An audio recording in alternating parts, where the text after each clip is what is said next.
Selama 15 hari dilakukan operasi Senpi Musi, Polres Musi Banyuasin berhasil mengungkap 3 kasus kepemilikan senjata api ilegal, serta juga mengamankan 15 pucuk senjata api rakitan.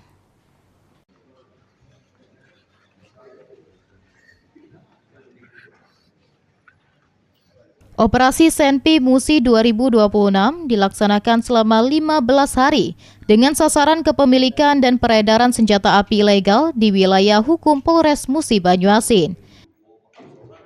Dari 15 pucuk senjata api yang diamankan, sebanyak 12 pucuk merupakan hasil penyerahan masyarakat secara sukarela.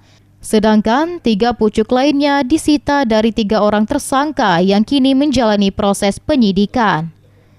Ketiga tersangka masing-masing berinisial J, I, dan A.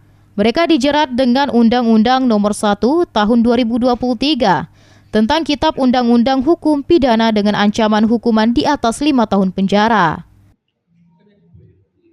Dalam operasi Senpi ini berhasil kita amankan 3 tersangka, dan 3 tersangka ini juga masing-masing tersangka kita bisa amankan Senpi masing-masing ya. Jadi ada 1 yang jenis FN, 1 laras panjang rakitan, dan 1 juga laras pendek rakitan.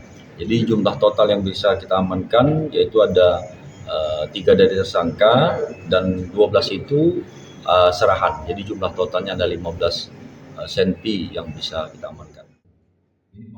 Meski telah menetapkan 3 tersangka, penyidik hingga kini masih mendalami asal-usul senjata api dari 3 orang tersangka tersebut. Polisi juga memastikan belum menemukan bukti bahwa senjata api yang diamankan pernah digunakan dalam tindak pidana.